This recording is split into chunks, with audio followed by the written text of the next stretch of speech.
Assalamualaikum dan selamat pagi saya ucapkan kepada pensyarah saya Cik Zalina Muhammad Desa, pensyarah khusus GMJE 1013 Asas Mentadbiran Awam. Saya Harith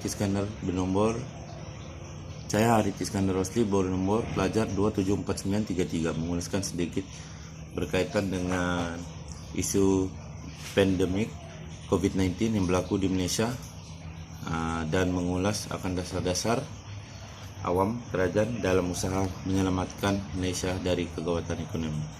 Seperti yang kita maklum, wabak COVID-19 adalah sejenis penyakit virus yang aktif dan mudah menular dan menyebab sindrom pernafasan akut yang teruk. Virus ini pada mulanya muncul di Wuhan, China, dan sehingga tersebar luas ke seluruh pelosok dunia. Laporan dari media tempatan China mendapati 2/3 daripada pesakit mempunyai kaitan langsung dengan pasar borong laut makanan lautan tersebut. Sehingga kini punca asal, usul dan pemindahan jangkit virus tersebut kepada manusia tidak diketahui, walau bagaimanapun kajian menunjukkan jangkitan dari manusia ke manusia telah disahkan secara meluas. Setakat hari ini belum ada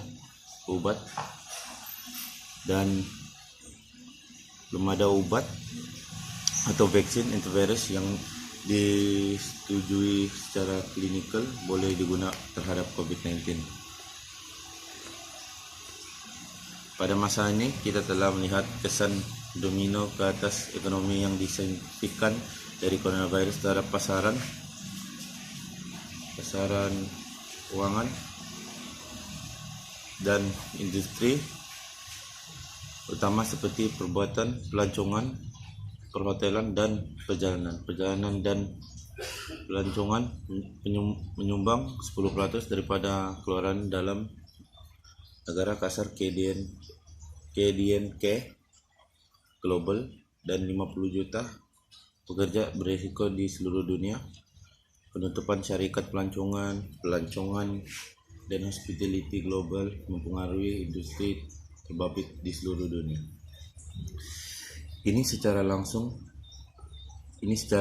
menyumbang kepada pembayaran upah gaji yang rendah kepada pekerja, selain daripada kehilangan punca pendapatan akibat penutupan firma perniagaan bukan perniagaan. Kerajaan di beberapa buah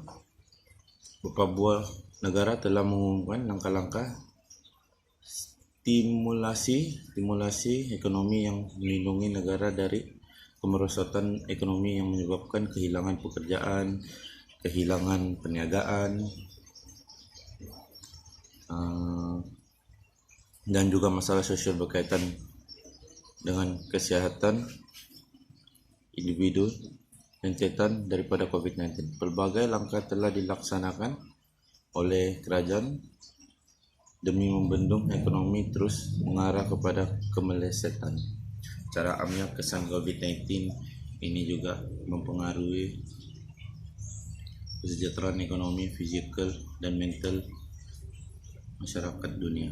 Seperti mana yang kita sudah maklum, hampir semua kerajaan seluruh dunia telah melaksanakan perintah berkurung lockdown bagi pembendungan penularan COVID-19. Walau bagaimanapun, keadaan ini telah mengundang dan meningkatkan risiko berkaitan dengan keganasan rumah tangga, terutama kepada wanita, kanak-kanak, warga tua, dan individu.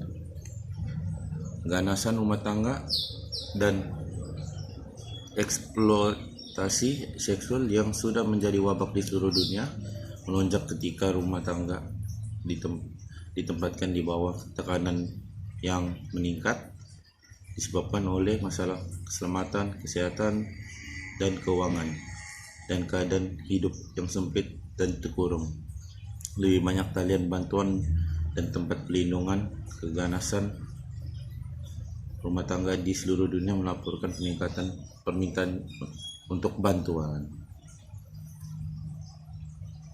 Di Indonesia, Kementerian Pembangunan Wanita dan Keluarga memperkenalkan talian hotline talian kasih yang menerima peningkatan pakaian lebih daripada 50% sejak awal perintah kawalan pergerakan MCO.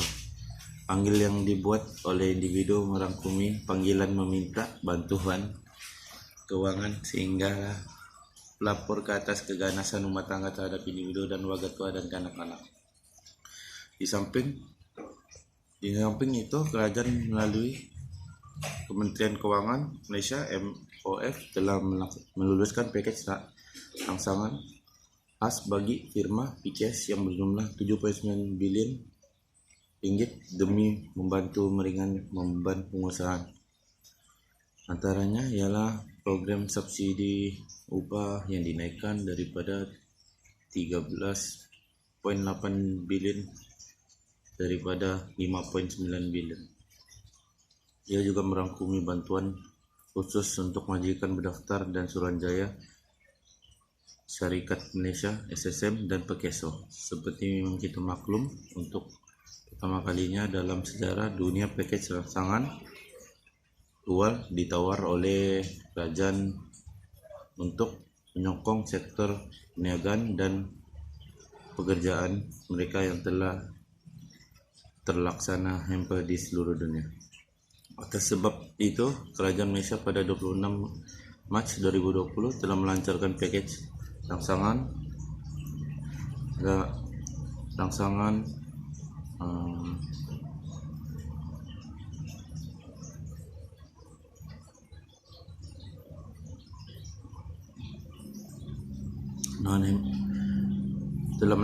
pakej rangsangan ekonomi prihatin 2020 untuk membantu PKS untuk mengekalkan